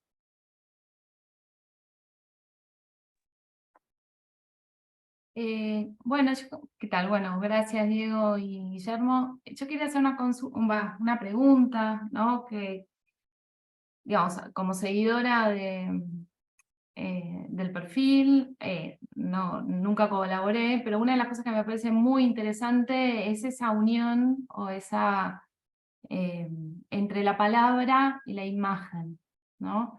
Hay mucho de lo que creo, al menos a mí me pasa, que mucho de lo que funciona es justamente esa interpretación o reinterpretación a partir de lo que ustedes elaboran, ¿no? Como interpretación, ¿no? Uno se puede reír, puede también decir, bueno, pensé otra cosa. ¿Cómo lo viven ustedes? ¿hay algún pensamiento o desarrollaron algún pensamiento en ese entrecruzamiento entre imagen y palabra? Como construcción de sentido, como hay algo que a ustedes les hace como ruido, o dicen, bueno, me estoy arriesgando a poner algo, y tal vez más vale dejarlo abierto, bueno, no sé, si tienen algún pensamiento al respecto. El epígrafe, en cierta forma, nos compromete y nos absuelve, ¿no? Porque muchas veces el epígrafe nace como en el momento en que nosotros sacábamos las fotos, y nosotros no somos fotógrafos, entonces eran fotos que tenían una calidad paupérrima. El epígrafe nos absolvía de esa calidad paupérrima y le daba otro sentido a la imagen, entonces se configuraban de otra forma. También es cierto que el epígrafe nos compromete a nosotros con la imagen porque pone algo de nosotros en esa imagen, pone la interpretación, pone el sentido que le queremos dar desde la cuenta a esa foto, que puede ser reafirmar lo que se ve en la imagen, cambiarle el sentido, ironizar sobre eso. Son las posibilidades que nos permite ese pequeño epígrafe como para también dotar de más significado más allá de la foto y la instantánea. Siempre teniendo en cuenta esto, que la cuenta nace con nosotros sacando fotos de los lugares donde pasábamos, y en ese momento la búsqueda era por lugares abandonados, por espacios vacíos, y hoy en día son fotos más instantáneas, más auténticas, más espontáneas de la calle y de la realidad. Entonces, nos va permitiendo jugar un poco con lo que hay y con lo que podría haber. No sé si Diego quiere acotar algo más desde la perspectiva del comunicólogo, de la función de relevo y anclaje del epígrafe. No. Sí, que esto, que a veces lo usamos, es también una forma de leer consumos culturales propios, digamos, hay referencias a la cultura popular, a lecturas que nos atraviesan y que un poco las dejamos ahí. Y también sí, en términos comunicativos es interesante porque se da lo que pasa, el gran problema de la comunicación, que es no poder controlar los efectos, ¿no? Digamos, que es lo divertido. Uno puede hacer lo que se llama en semiótica polisemia estructurada, es decir, bueno, vamos a tratar de fijar el sentido acá, pero una vez que eso pertenece ya a la lectura, a veces el disparador es totalmente arbitrario. Hoy por hoy, digamos, entiendo yo que la mayoría de nuestros seguidores y seguidoras entran en código, pero en algún momento había como una lectura por parte de quienes nos seguían, de decir, che, que están romantizando el conurbano, o están... Y si bien, digo, y en esta charla quizás no andamos ahí, pero digamos, si bien nosotros reconocemos que el conurbano tiene problemáticas propias, a veces, digo, del siglo XVIII, gente que no tiene cloaca, agua, cosas básicas, digo, también para ver ese conurbano simplemente hace falta apretar el botón rojo de la tele y lo vas a ver todo el día. Bueno, la cuenta poco trata de ir por un camino intermedio, porque además es esto, es pensar que además de las carencias, o incluso en las carencias, hay gente que encuentra lugar para el goce, para el divertimento, para pasarla bien, ¿no? Y en la calle además. Bueno, eso a veces, me fui por la rama, pero digo, eso a veces se puede sustentar o no con lo verbal, con el texto, y sí nos pasa que la otra red social que administramos, que es Twitter, sí se presta, en tanto que prima la textualidad, a otro tipo de intervenciones, a otro tipo de desarrollo, con esto cierro, y algo que es interesante en términos quizás como de crecimiento y de administración de un canal de comunicación, si se quiere, como puede ser una red social, es que nosotros antes interveníamos mucho más sobre los debates que se daban al interior de la cuenta, y hoy por hoy no lo podemos hacer, entre otras cosas porque creció y hay 200 comentarios, y no podemos leer 200 comentarios y ya además meterse en una discusión de dos personas que, digo, Eso ha generado una riqueza interesantísima en The Walking Corner. A nosotros nos sumó un montón, distintas perspectivas, abordaje de problemas y demás que nos traían los seguidores y seguidoras, pero lamentablemente se empieza eso a resquebrajar porque no hay tiempo físico para sostener esa interacción. Excelente, la verdad que... Ay, perdón, Bueno, no, Pablo. dale, Lu, dale tranquila. No, otra, simplemente para acotar, ¿no? Recién estábamos hablando de la técnica, y bueno, vos mencionabas, ¿no? Cómo la lógica de Twitter, ¿no? Es diferente a la que se aparece en Instagram, ¿no? O en Facebook. Ahí también hay limitaciones o posibilidades que permiten una y otra. No, Sí, más de texto. Sí. Instagram es una red social que no está hecha para leer de ninguna forma, y casi te diría que no está hecha para mirar. Está hecha simplemente para pasar imágenes. Para mí, a veces que me sorprende y me parece una rareza que The Walking Corner haya podido sobrevivir en Instagram, porque hay veces que requiere lectura y que la imagen también requiere una lectura, una mirada más profunda. Twitter es un lugar que está hecho para pelearse. Entonces, ahí uno saca lo peor de uno mismo, con los reparos del caso, por supuesto, pero nada, es un lugar que busca el choque, y nada, bueno, la forma en la cual se enuncian los mensajes, los tonos, el lenguaje que se utiliza es distinto. Nosotros nos dimos cuenta con el tiempo que replicar la foto de una red social a la otra no sumaba nada, y que replicar a veces el contenido textual tampoco. Entonces teníamos que buscar la forma de compatibilizar ambas cosas en productos distintos. Las historias de Instagram, por ejemplo, nos permitieron en algún momento hacer desarrollos un poco más complejos de algunas cosas que con una sola foto no bastaba.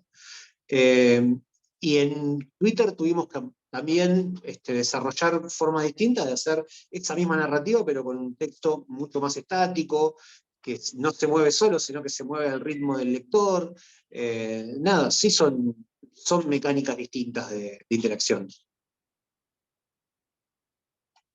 Excelente. Bueno, yo quiero ser muy respetuoso también del horario. Sé que tienen otro compromiso los compañeros de Walking Corner. Es un tema interminable. Quizás lo rancié un poco la cita de hoy, robándole un poco esta competencia para ver y esta cualidad para decir, en una suerte de democracia conurbana que nos han mostrado hoy. Agradecerles profundamente.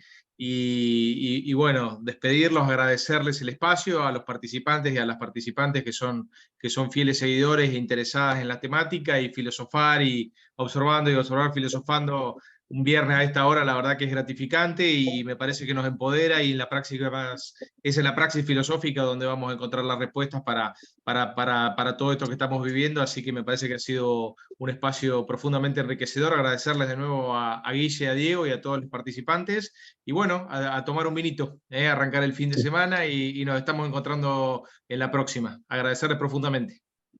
Bueno, Muchas muchísimas gracias a gracias ustedes. a todos y a todas, y para nosotros también es un espacio súper enriquecedor, nos llevamos conceptos, ideas y demás para seguir laburando. Muchísimas gracias. Un abrazo. Fuerte abrazo, gente.